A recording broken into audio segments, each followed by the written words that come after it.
bangun di subuh hari, bergerak, sujud kepada Allah, dia diberkahi dengan kolbu yang selamat, kolbun salim. Semoga Allah menjadikan kolbu yang hadir pagi ini kolbun yang salim. Amin ya rabbal alamin. Salim, selamat. Salah satu makna selamat adalah al-bara'ah, terbebas. Terbebas dari akidah-akidah yang menyimpang. Materi kita pada pagi ini insyaAllah tentang sesuatu yang membuat hati tenang insyaAllah, mengenai akidah Ahlus Sunnati wal Jamaah. Suatu kali Nabi ditanya, wahai Rasulullah, siapakah kelompok yang selamat itu?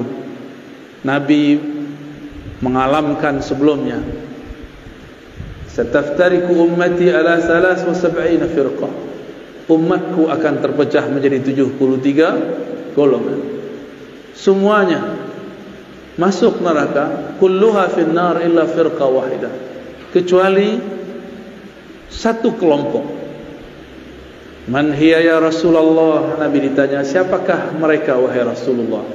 Nabi menjawab, ma ana alaihi wa ashabi, yaitu kelompok yang ana alaihi, aku menjadi imamnya, aku menjadi orang yang dia ikuti. Wa ashabi, jika dia tidak bertemu aku, dia mengikuti sahabat-sahabatku. Inilah yang disebut bersanad, berguru. Lalu apakah yang Nabi ajarkan kepada para sahabat? Bertahun-tahun lamanya Nabi hanya diturunkan surat Al-Ikhlas, Qul huwallahu ahad.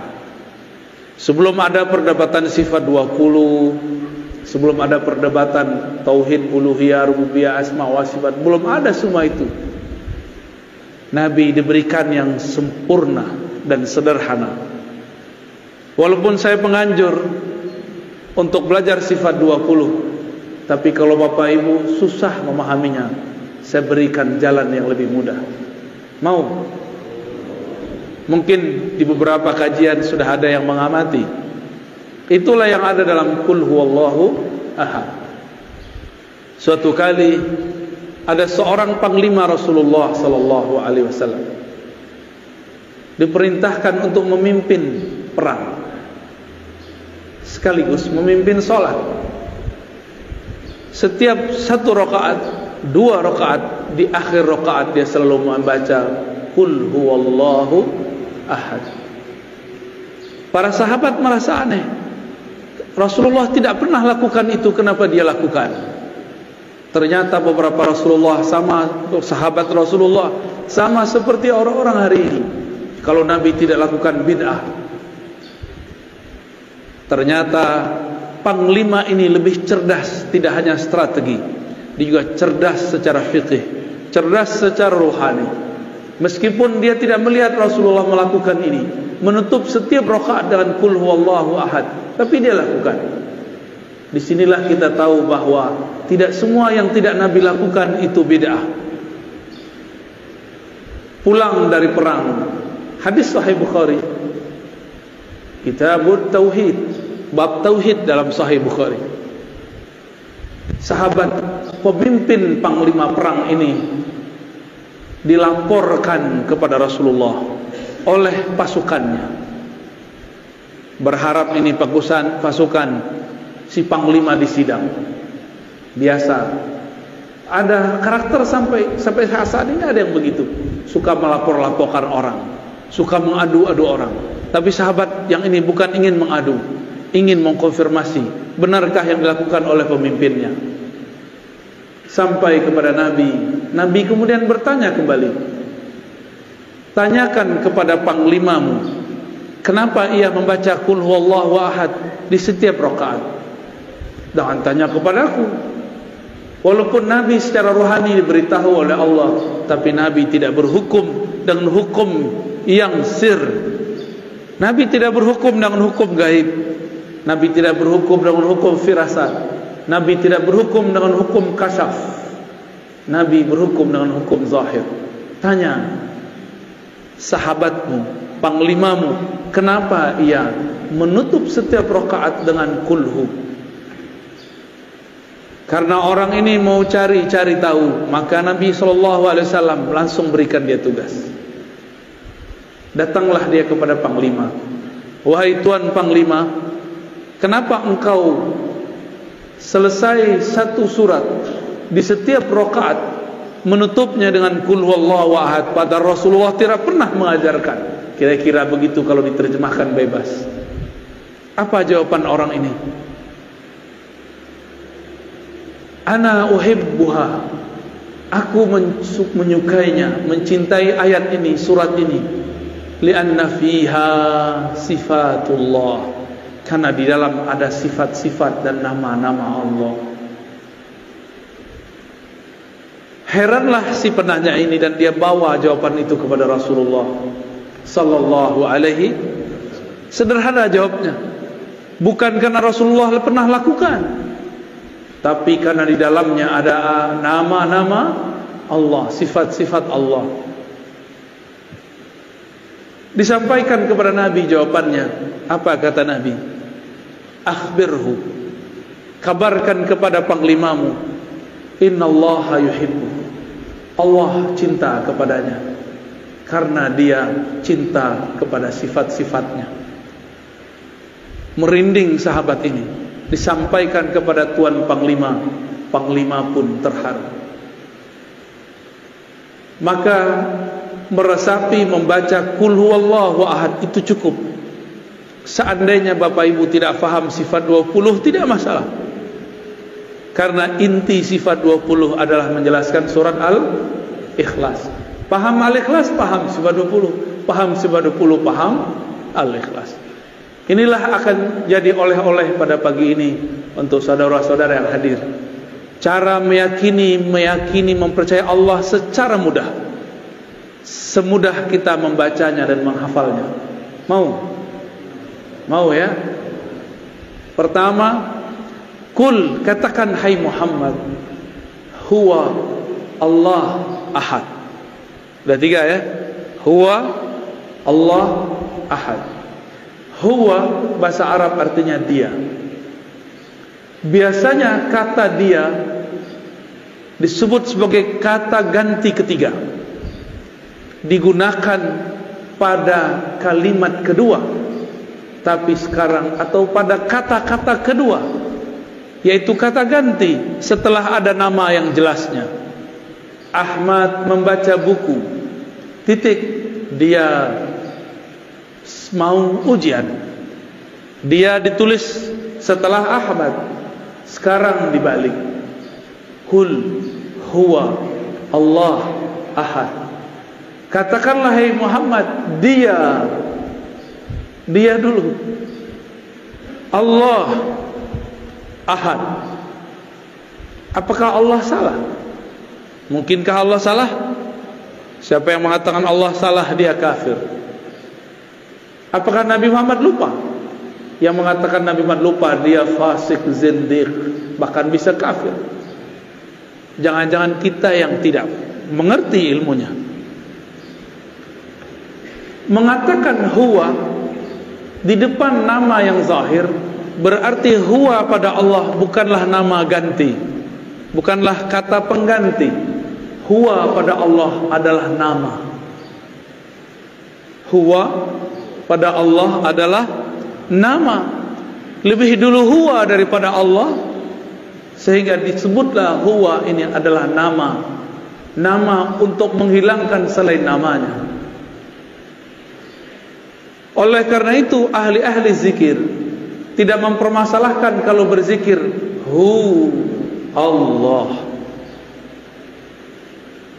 Allah itu lafaznya dari alif lam lam ha, akhirnya adalah hu. Hu berarti dia juga. Lalu waw itu untuk apa? Waw ini disebut waw tambahan zaidah. Asalnya waw itu tidak ada, lalu diadakan dalam bahasa Arab, maka menjadi huwa. Sebenarnya boleh dibaca hu Allah. Berat nggak? Bisa ngikuti? Ya, hu Apa yang terjadi di situ? Ada nafas yang dibuang, benar gak? Hu, Allah. Imam Abdul Qahir Al-Baghdadi dalam kitab Usuluddin, Imam Ghazali, Imam Al-Baihaqi, mereka sepakat bahwa huwa adalah ismun min asma'i, nama daripada nama-namanya. Namun orang-orang yang tidak mengerti mengatakan, apa itu zikir hu? Hu itu nama. Allah mengatakan, qul ud'ullaha aw ud'ur rahman ayyaman tad'u falahul asmaul husna. Panggillah Allah, panggillah Rahman, atau dengan mana-mana nama engkau boleh memanggilnya. Jika huwa adalah bagian dari namanya, maka hu boleh dijadikan panggilan. Maka jangan heran Imam Ahlus Sunnah Abul Hasan Asy-Syadzili, siapa namanya? Abul Hasan Asy-Syadzili, salah satu wali kutub di zamannya. Dia berzikir dengan salah satu nama, Yahu, Yahu. Wahai yang menyebut dirinya dia, wahai yang menyebut dirinya dia. Ternyata di agama sebelumnya, agama Yahudi, mereka tidak boleh menyebut nama Allah, El. Mereka diperkenankan hanya menyebut nama Yahu, Yahweh. Sama.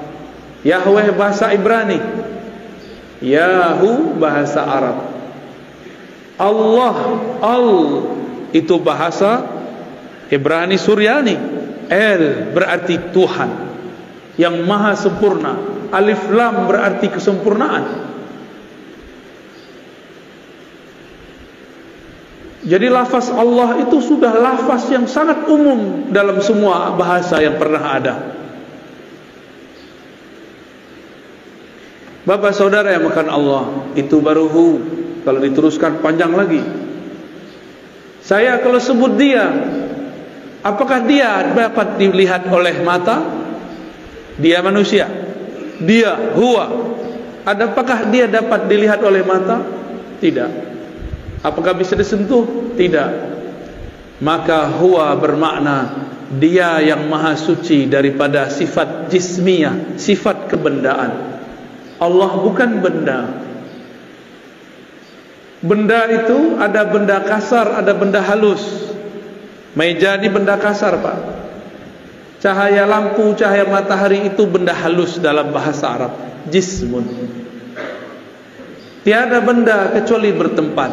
Allah huwa bukanlah benda. Itulah maknanya. Jika Allah bukanlah benda, maka kita tidak perlu mentakwil istawa. Istawa alal arsh, istawa bersemayam di atas aras. Karena dia bukan benda, pastinya bukan menempati aras. Karena dia bukan benda, dia tidak memerlukan aras. Araslah yang memerlukan dia. Jika disebut yanzil, yanzilu Rabbuna, Rabb kita nuzul, turun. Karena dia bukan benda, turunnya bukan dari atas ke bawah. Disebut dalam Al-Quran, yadullah fawqa aydihim, tangannya di atas tangan mereka yang berbaiat.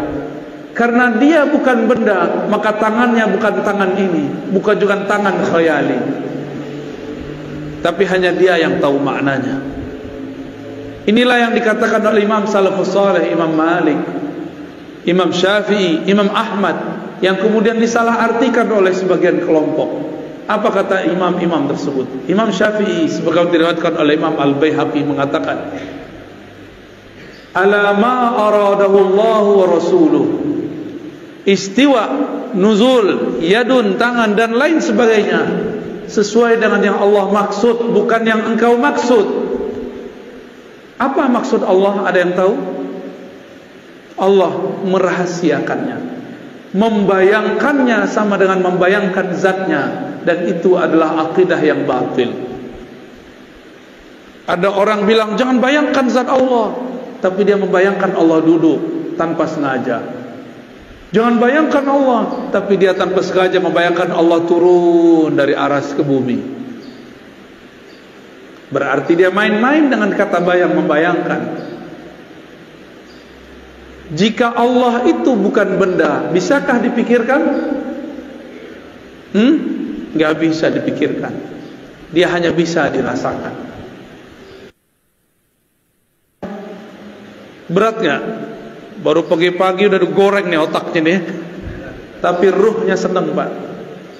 Makanya nggak tidur kan? Padahal ngantuk tuh.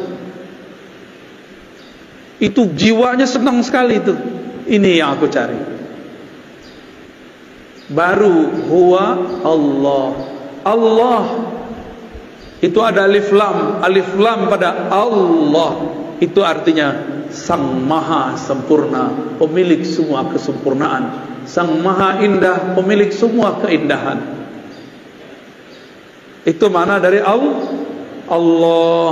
Dan orang kalau baca Allah, apa yang terjadi? Mulutnya kebuka nggak? Nafasnya keluar. Maka orang-orang yang sering baca ya Allah, bebannya akan hilang. Bebannya akan ringan. Karena Allah lepaskan dengan namanya.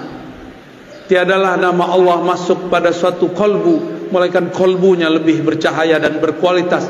Kolbunya menjadi berat jika dihisap lebih berat dari langit dan bumi. Makanya kolbu-kolbu wali-wali Allah dipenuhi dengan namanya Allah. Nafasnya dipenuhi namanya Hu. Maka tiada lagi dalam diri orang ini, dari nafas sudah ada Hu, dalam darahnya sudah ada Allah, lafaz Allah. Kalau demikian, maka syaitan tidak dapat mengganggunya. Meskipun tubuhnya bisa dikuasai, tapi kolbunya menjadi singgasana Allah Subhanahu wa ta'ala.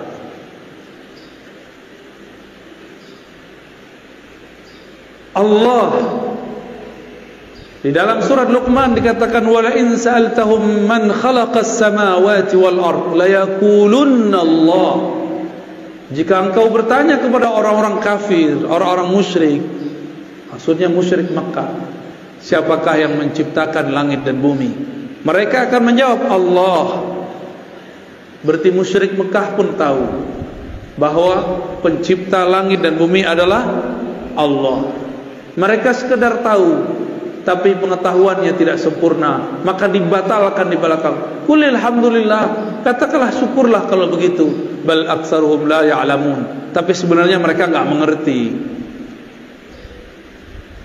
Sayang, ayat ini untuk orang kafir dan musyrik, tapi oleh kawan kita sebelah digunakan untuk orang sesama muslim. Mereka mengatakan para sufi, para orang-orang Asy'ari sama akidahnya dengan orang musyrik, percaya Allah pencipta tapi tidak menyembahnya. Maka jangan heran nanti kelompok-kelompok ekstrim ini sekarang sudah mengatakan sufi agama baru.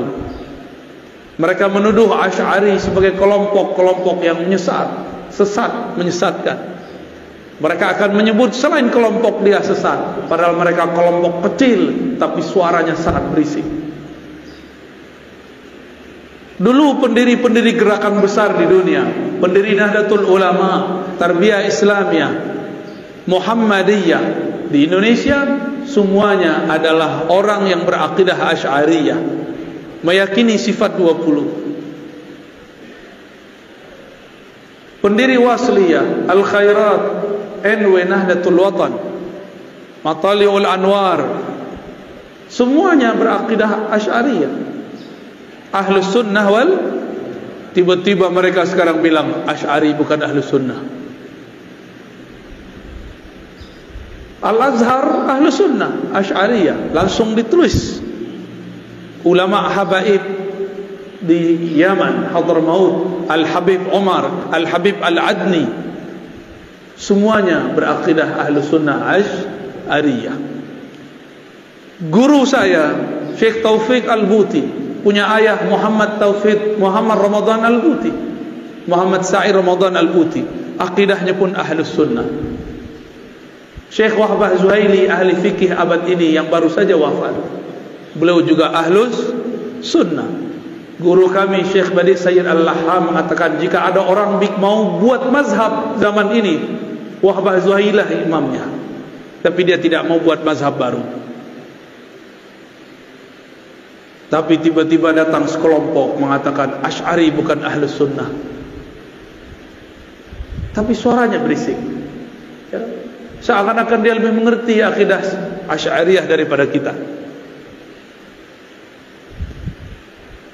Bahkan beberapa ustadz mereka sudah mulai terang-terangan di YouTube, di Facebook mengatakan Asy'ariyah firqatun dhallah, Asy'ari kelompok yang sesat. Di Malaysia sama, mereka sudah mulai muncul.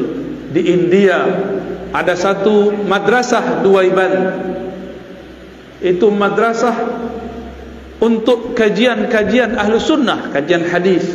Jemaah tabligh, orang-orang yang mendirikannya berasal dari kajian-kajian yang ada di Duaiban. Dan beberapa madrasah-madrasah sekitar India, Pakistan, mereka berakidah Asy'ariyah Maturidiyah. Datang Albani mengatakan, tidak, kalian sufi baru, kelompok sesat. Di mana lagi? Di Turki ada Badi'uz Zaman Said Nursi. Beliau memegang 7 thariqah lebih kurang. Salah satu thariqah yang ia sebut dalam Masnawinya adalah thariqah An-Naqsyabandiyah. Zikirnya disebutkan zikir khafi. Said Nursi juga dianggap sesat oleh mereka karena Said Nursi berakidah Asy'ariyah Maturidiyah. Itu gerakan hampir satu zaman. Pendiri Jemaah Tabligh Maulana Ilyas Al-Kandahlawi, akidahnya Ahlus Sunnah. Di Mesir ada namanya Hasan Al-Banna, pendiri Ikhwanul Muslimin yang awal, bukan yang setelahnya. Dia Ahlus Sunnah, tapi yang setelahnya Syed Qutb sudah terpengaruh oleh kelompok takfiriyah. Maka saya selalu membedakan Ikhwan Muslimin Hasan Al-Banna dengan Ikhwan Muslimin Said Qutb. Jika ada di negeri ini orang mengikuti Ikhwan Muslimin, kita tanya, Anda mana? Anda ikut imam yang mana? Sebelum itu ada Syekh Muhammad Ali As-Sanusi di Afrika bagian utara. Dia seorang ahli hadis, mursyid tariqah Idrisiyah As-Sanusiyah, berakidah Asy'ariyah, bermazhab Maliki. Apalagi semuanya berakidah Asy'ari. Jika kita sebut akidah Asy'ari sesat, Imam Nawawi yang namanya dicatut hari ini menjadi nama kelompok mereka, akidahnya Asy'ariyah. Siapa lagi? Sebut semua ahli hadis yang kamu tahu, rata-rata dia Asy'ariyah. Jika dia hidup sebelum zaman Asy'ari, akidahnya menjadi dasar Imam Asy'ari. Satu kali ada seorang imam namanya Abu Zar Al-Harawi, pemegang sanad Sahih Bukhari. Dia berguru kepada murid dari muridnya Imam Bukhari. Datang ke Baghdad, bertemu kawannya bernama Imam Ad-Daruqutni. Imam Daruqutni ini kemudian bawa Abu Zar Al-Harawi, penghafal Sahih Bukhari, untuk bertemu seorang syekh di suatu masjid di tengah kota. Dan kemudian dia takjub, ini imam luar biasa. Ketika keluar, Imam Daruqutni ngasih tahu, tahukah kamu wahai Abu Zar ahli hadis, bahwa yang tadi ngajar itu adalah Al-Baqillani. Siapa Baqillani? Imam Baqillani adalah murid dari muridnya Imam Asy'ari. Baqillani berguru kepada Imam Abul Hasan Al-Bahili. Imam Al-Bahili murid langsung Asy'ari. Abu Zar Al-Harawi kemudian mengatakan kepada Rukunni, izinkan aku ngaji, duduk menjadi murid Al-Baqillani. Maka bertemulah mereka esok hari. Daruqutni memuji Baqillani.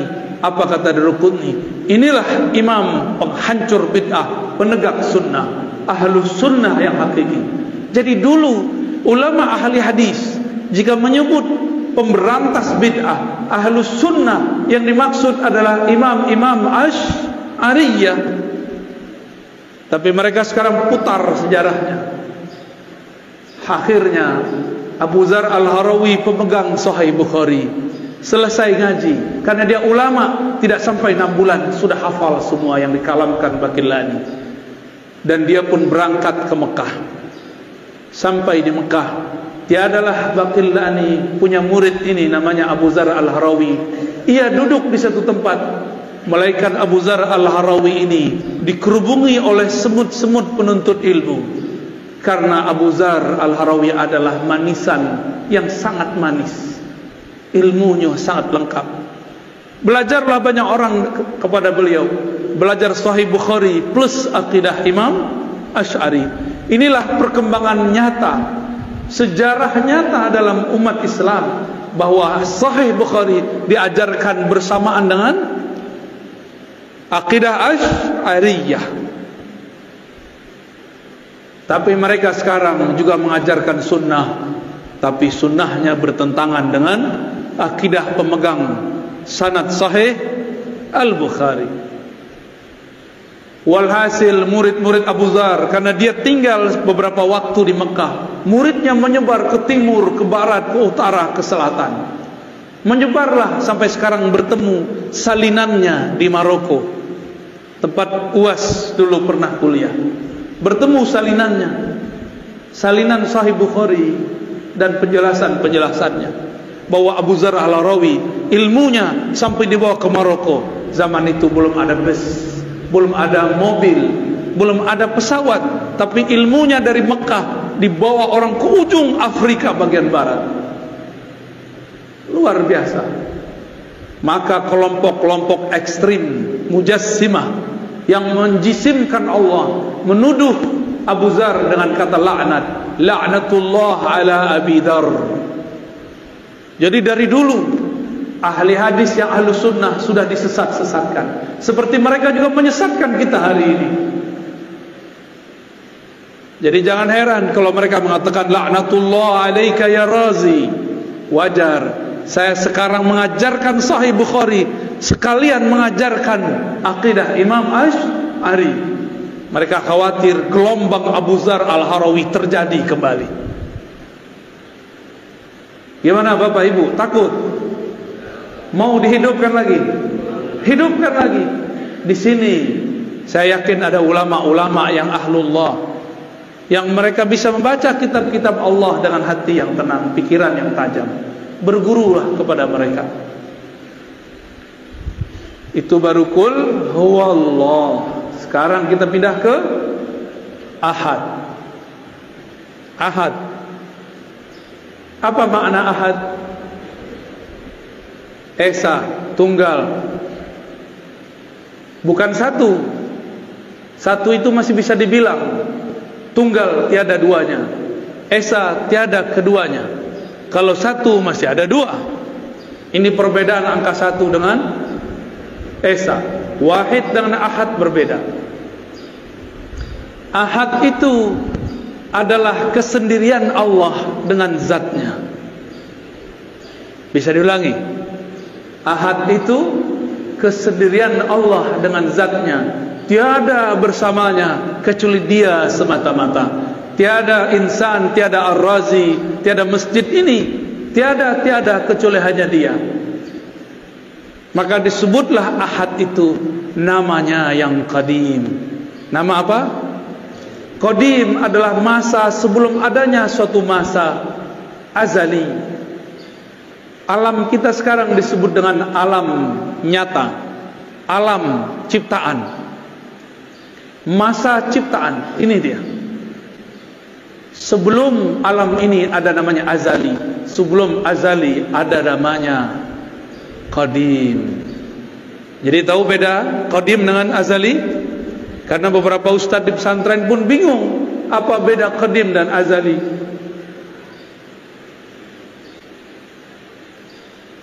Allah itu qadim, sebutannya ahad, hanya dia sendiri.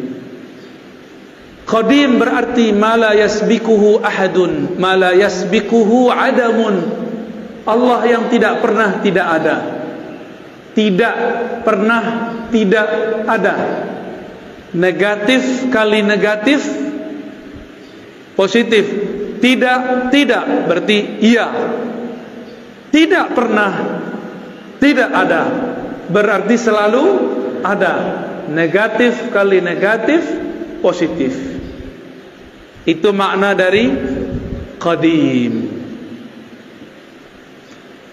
Maka ahad adalah sifat Allah, sifat zatnya dan sifat salbiyahnya. Apa arti salbiyah? Sifat yang menafikan yang tidak pantas kepada Allah Subhanahu wa ta'ala. Tapi lebih tepat kita artikan yang pertama. Inilah sifat zatnya, dia hanya sendiri. Inilah kalam dari Abu Dzar yang dia dapatkan dari riwayat-riwayat Imam Bukhari. Imam Bukhari dapat dari Abu Musa al-Ash'ari, kakek dari Imam Ash'ari. Abu Musa al-Ash'ari radhiyallahu anhu bertanya, "Wahai Rasulullah, kaifa kana Rabbuna?" Bagaimanakah sebenarnya hakikat Tuhan kita? Jadi memang wajar Imam Ash'ari kemudian jadi imam ahli akidah karena kakeknya dulu bertanya akidah. Jadi genetik DNA itu memang suatu hal yang sangat normal. Jangan-jangan Bapak Ibu ini jadi orang soleh sekarang karena doa orang terdahulu. Jangan sok soleh dulu. Jangan-jangan ini berkah dari mereka. Alhamdulillah. Doakan mereka. Maka kita selalu mengatakan Allahumma ighfir lana wa li abaina wa ummahatina. Ya Allah, ampunkan kami dan kakek-kakek kami, orang tua kami, nenek-nenek kami, ibu-ibu kami. Siapa tahu berkah doa mereka kita bisa bangun subuh pagi ini. Alhamdulillahi rabbil alamin. Abu Musa bertanya, mengagetkan tentunya. Tapi bagi Rasulullah girang. Kenapa? Ada sahabatnya yang bertanya yang canggih. Nabi jawab, kana Allah wa la syai'a ma'ah. Itulah makna ahad. Kana Allah, Allah ada. Kana itu bentuk lain daripada kana kainan, kana maujudan. Dia ada. Disitulah muncul kata wujud, ada dalam hadis tapi tersirat. Yang mengerti ahli akidah, orang cuma ngerti bahasa Arab tidak faham. Maka ada orang mengatakan tidak ada wujud dalam Al-Quran. Betul, tapi secara makna ada. Itu maksud orang yang ngomong gini cuma dipelintir oleh sebagian orang supaya mengadu umat dengan tokoh-tokohnya. Saya memang mengkritisi beliau, tapi saya juga mengkritisnya secara jujur. Haram mempelintir kata-kata kalau belum selesai kalimatnya. Kritiklah dia, tapi jangan mengkritiknya dengan berbohong atas namanya. Apa kata Nabi? Kana Allah wa la syai'a ma'ah. Dia ada, tiada satu pun bersamanya. Dia ada, tiada Ahmad. Dia ada, tiada Muhammad. Dia ada, tiada alam. Dia tiada ada, kita belum ada. Belum ada langit, belum ada bumi, belum ada arash, belum ada solat, belum ada zakat, belum ada doa, belum ada. Dia sudah menetapkan dalam ilmunya yang qadim bahwa pada saat ini, detik ini, tanggal ini, hari ini akan ada orang berkumpul bercerita tentangnya, tentang ahadiyahnya, betapa bahagianya Allah, tersenyum Allah melihat orang yang menikmati nama-namanya disebut. Paham tidak paham, dia ridha. Inilah yang dikatakan Nabi, jika engkau melewati satu taman-taman surga, farta'u, petiklah. Apakah itu taman surga wahai Rasulullah? Majelis-majelis zikir. Zikir itu ada zikir menyebut namanya, ada zikir mempelajari sifat-sifatnya. Inilah kajian akidah dan tauhid. Bahkan lebih tinggi kajian menyebut sifatnya daripada hanya menyebut-nyebut namanya. Orang-orang yang mengerti sifat Allah, makamnya lebih tinggi di sisi Allah daripada orang yang hanya mengenal namanya. Seperti orang yang tahu nama seseorang tapi tidak tahu siapa yang punya nama. Bapak Ibu jamaah subuh di hari Jumat, hari Kamis, apa Jumat? Hari Jumat berkumpul dalam pagi ini dua keberkahan, barakatus sabah, barakatul Jumat. Keberkahan subuh, keberkahan Jumat. Jadi Ahad, apa arti Ahad? Esa dia dengan kesendiriannya. Tiada alam, tiada surga, tiada neraka, tiada Ahad kecualilah ia saja. Tiada Ahmad kecuali setelah ia hapuskan. Baru kalau faham Ahad, berarti Allah perlu kita enggak? Allah sekarang masih Ahad enggak? Alam dicipta, Allah masih Ahad enggak? Berarti Allah masih sendiri? Jadi hanya Allah yang boleh jomblo, antum enggak boleh jomblo. Allah itu maha jomblo, maha sendiri. Itulah tanda zat yang sempurna. Kenapa kita perlu menikah, perlu teman? Karena kita tidak sempurna. Allah tidak perlu semua itu karena dia maha sempurna. Itulah alif lam dalam lafaz Allah. Kenapa saya jatuh cinta? Karena saya tidak sempurna. Saya butuh objek yang dicintai dan butuh orang yang mencintai. Allah mencinta karena dia bukan benda, dia bukan hanya sifat, dia zat yang maha sempurna. Semua cinta darinya. Jika disebut dia mencintai seseorang, mencintai sekelompok, berarti Allah memberikan, memancarkan kesempurnaannya kepada orang itu. Bukan berarti Allah memerlukan orang itu. Itulah beda kata cinta pada Allah dengan cinta pada kita. Allah mengatakan innallaha yuhibbut tawwabin. Allah mencintai orang-orang yang taubat berkali-kali. Artinya Allah akan memantulkan kesempurnaan ampunannya pada orang yang bertobat. Ini disebut dengan tauhid ahadiyah. Apa namanya? Disebut juga dengan sifat qadimiyah. Tauhidnya tauhid ahadiyah, sifatnya sifat qadimiyah. Selamat pusing. Kok baca istilah ini, saya udah kurangin istilahnya, udah didiskon. Ya, udah didiskon nih Bapak Ibu ini. Udah rukhsah, ya. Yaudahlah kalau enggak hafal istilah, cukup katakan ahad, hanya dia. Itulah yang kita baca ba'da salat. La ilaha illallah wahdahu la syarikalah. Lahul mulku wa lahul hamdu yuhyi wa yumiit wa huwa ala kulli syai'in qadir. Tiada yang berhak disembah kecuali Allah. Wahdahu la syarikalah. Dialah satu-satunya, tiada sesuatu di sampingnya. Tiada sesuatu yang berserikat dengannya. Apa maknanya? Allah kirim Jibril bukan berarti ia butuh Jibril. Jibril yang perlu dikhidmahkan oleh Allah. Allah kirim Mikail untuk mengantarkan rezeki. Bukan Mikail membantu Allah, justru Mikail terbantu karena berkhidmah kepada wali-wali Allah. Mikail membantu Allah atau membantu kekasih Allah? Membantu hamba Allah. Ya, Mikail tugasnya mengantarkan rezeki. Benar. Untuk Allah atau untuk hamba Allah? Jadi Allah perlu Mikail atau Mikail perlu Allah? Mikail perlu Allah. Maka jika disebut istawa al-ars, dia bersemayam di atas aras, bukanlah ia memerlukan aras, justru araslah yang memerlukannya. Kalau bahasa aras itu ilmunya ilmu mi'raj. Semoga nanti ada ustadz yang menjelaskan tentang hakikat mi'raj di sini. Maka akan faham apa makna aras. Aras bukan tempat tinggal, bukan tempat ia berada, karena dia sudah ada sebelum aras. Jika dia ada di atas aras, berarti sudah ada dualisme. Satu dia, satu aras. Berarti syirik. Batal ahadiyahnya. Ahadiyah ini nama lainnya tauhid uluhiyah.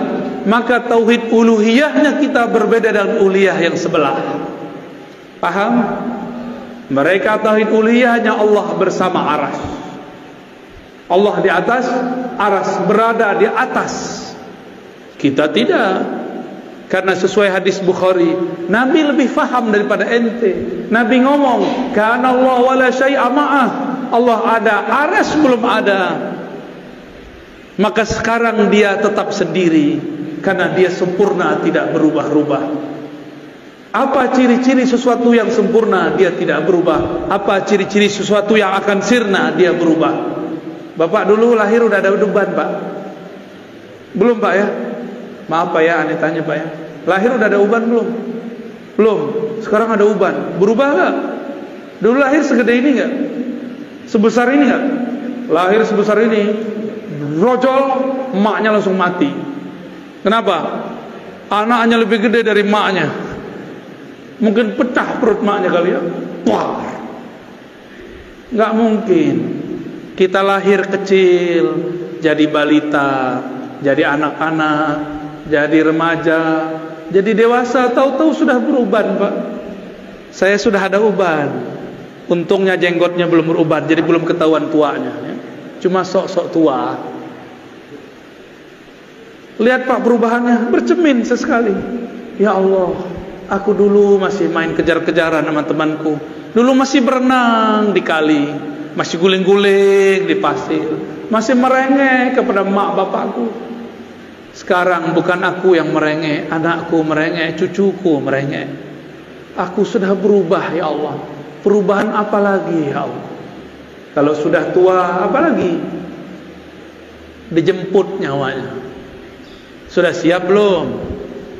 Tapi kalau sudah kenal ahad harusnya siap. Walaupun amal belum banyak, cukup katakan ya Allah, modalku satu, Qul huwallahu ahad. Selamat Pak. Jadi nanti kalau mau bangun tidur, bangun dari alam kubur, katakan huwallahu ahad, huwallahu ahad. Malaikat bingung mau hisab. Ini orang udah sakar, udah mabuk berallah, bertuhan. Udahlah, biarin tidur aja lah ya. Temennya Allah, katanya. Ahlullah, aulia Allah. Maka biasakan sebelum tidur baca qul huwallahu ahad. Biasakan bangun tidur baca Allahu ahad. Biar bangun tidur itu, kalau bangunnya nanti bukan di bumi ini, tapi bangunnya di alam barzakh, malaikat penunggu di alam barzakh hormat kepada kita. Wow, ada panglima, ada jenderal wali-wali Allah masuk ke tempat kita. Ayo kita sambut. Mau tidur wajib baca qul, bangun baca Allah ahad, Allah ahad, baru baca doa ya. Bapak nggak percaya nanti protes kalau udah meninggal ya. Gimana coba protesnya? Bisa Pak, datangin saya lewat mimpi. Kalau diizinin. Tapi biasanya nggak diizinin Pak. Cukup kata malaikat. Malaikat mau nanya, man rabbuka? Kita udah bilang Allah ahad, Allah ahad, Allah ahad, Allah ahad. Bingung malaikat mau nanya, ilmunya lebih tinggi dariku, kata malaikat. Mungkar nakir itu tugasnya cuma mengatakan man rabbuk, man nabiyuk, siapa Rabbmu, siapa nabimu. Dua aja tugasnya. Tapi sebelum itu lamanya bukan main. Antara dia dimatikan dan dia dikuburkan, dari dikuburkan sampai ditanya man rabbuka, lamanya bukan main. Gak bisa langsung ketemu Allah Pak.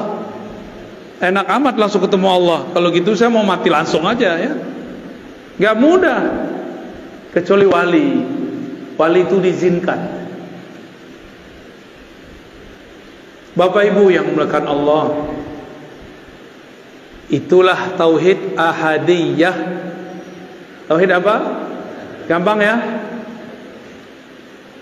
Dalam ahadiyah terhimpun sifat zatiyah, nafsiyah, dan sifat salbiyah. Allahus samad, ini yang terakhir ya. Tapi sebenarnya kalau diterusin masih banyak tuh, ada 3 ayat lagi ya. Allahus samad, Allah lah tempat semua makhluk bergantung. As-samad ini inilah sifat ma'ani, disebut tauhid samadiyah. Itulah yang disebut ilmun hayat sama basar, ya. Kalam, qadir, yani qudrah, iradah, itu dia di samad. Allahus samad artinya semua dari kita, bahkan satu helai di tubuh kita memerlukan campur tangannya. Yang menumbuhkan rambut Allah atau kita?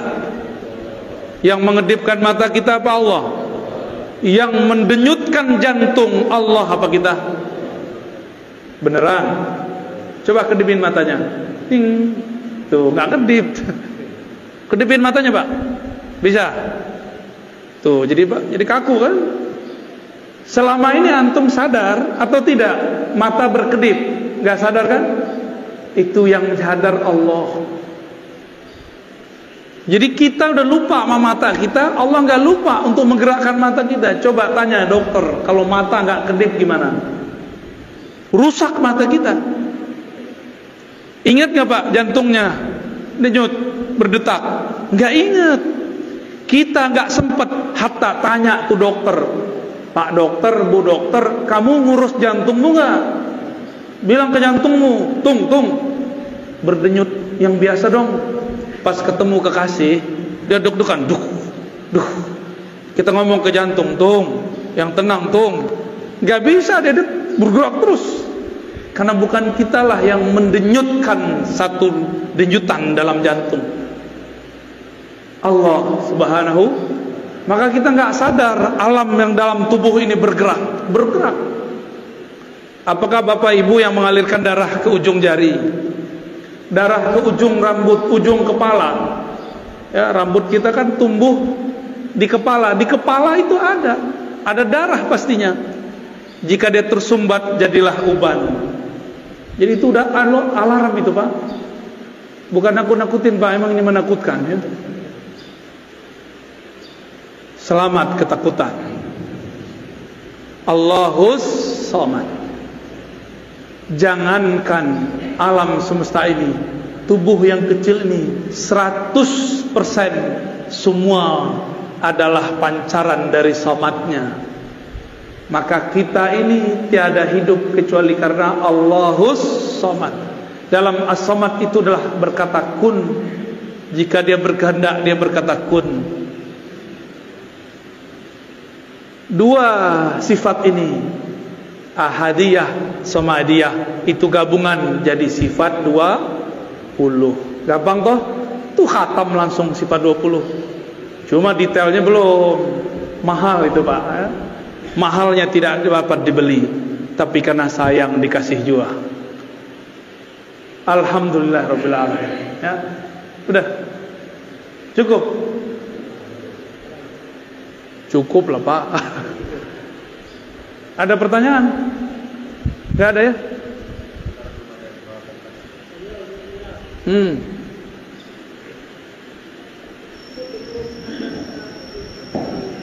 Sebelum Azaliyah, Asy'ari,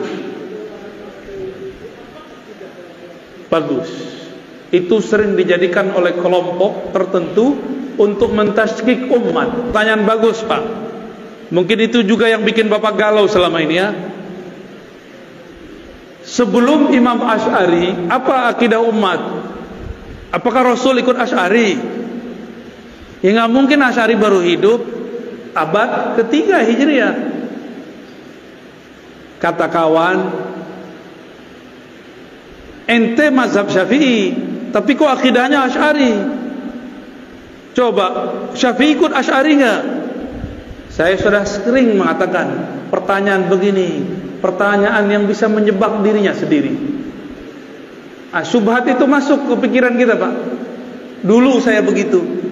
Sampai 2006 saya belum yakin Asy'ari sebagai imam ahli sunnah. Bayangkan, sampai tahun 2006.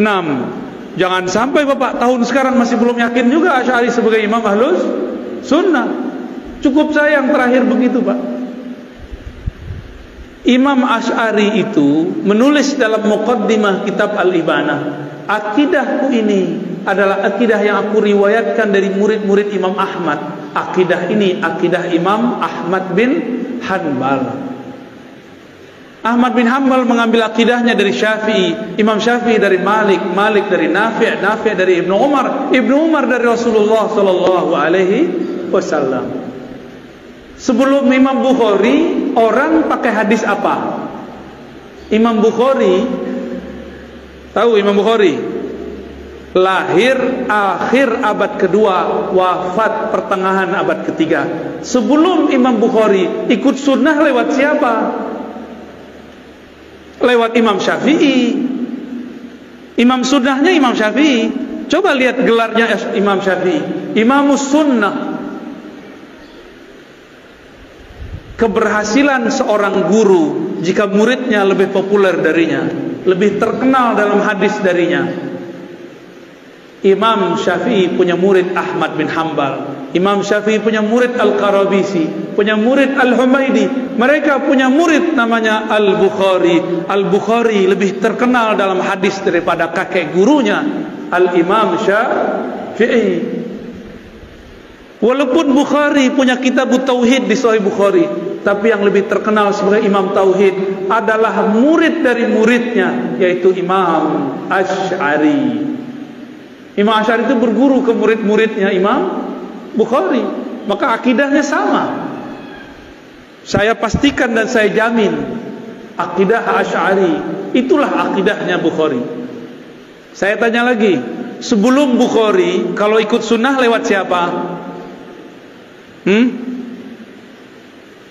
Ini yang disebut sanad. Jadi jangan kebalik-balik. Kenapa kita nggak ikut akidah Syafi'i saja?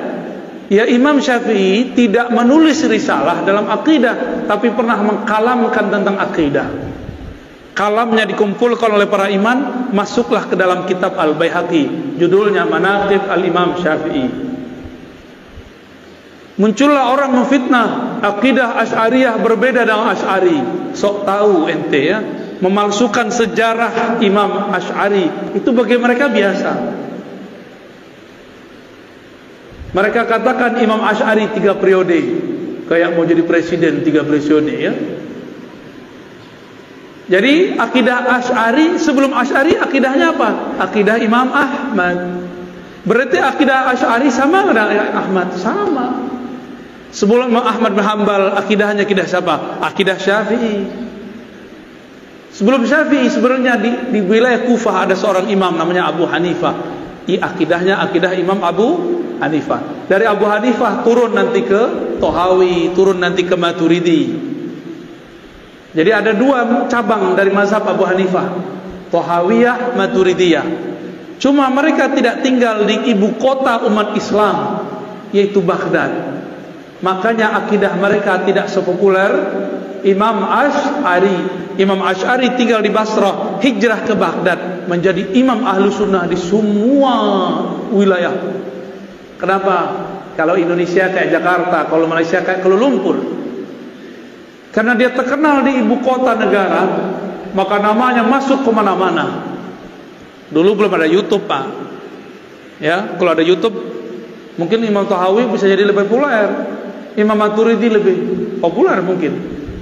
Tapi tetap saja Allah populerkan, walaupun belum ada YouTube dan Facebook ya. Hebat nggak tuh Allah? Sebanyak itu imam, kenapa cuma 3 imam ini yang Allah populerkan akidahnya? Dari 3 itu kenapa cuma 2 yang paling tegas? Dari 2 itu Asy'ariyah kemudian mewakili 3 itu. Maka ulama di Saudi pun, Syarif Hatim Al-Auni ya, banyak lagi mengatakan sepakat 90% umat Islam di dunia itu akidahnya Ahlussunnah Asy'ariyah Maturidiyah. Kalau ada kelompok yang mengatakan Asy'ariyah sesat, sama saja dia mengatakan sesat 90% umat Islam. Kan sudah mulai, Pak, dikampar ya. Mereka bilang NU sesat, Muhammadiyah sesat, Jamaah Tabaliyah sesat. Ya kan? Sudah ada yang berani ngomong. walaupun videonya kemudian dihapus, tapi kan sudah nyebar. Ketahuan ya, ketahuan jeroan ente. Mereka bencinya bukan main, akidah penuh kebencian. Kita nggak perlu benci mereka, kita cuma katakan kita berbeda, nggak usah benci-bencian. Karena mereka menyulut api kebencian, kita harus meredamnya. Karena banyak orang awam pun terbakar oleh kebencian itu dan salah faham. Terjawab Pak? Alhamdulillah. Cukup? Saya rasa cukup Bapak Ibu yang bukan Allah. Insya Allah di waktu duha atau sebelum Jumat nanti kami akan jalan kembali ke Jakarta lewat Pekanbaru. Karena pesawatnya belum boleh ya. Belum ada ya pesawat di sini. Ikut kena corona dia ya. Semoga yang hadir di sini semua akidahnya diterima di sisi Allah.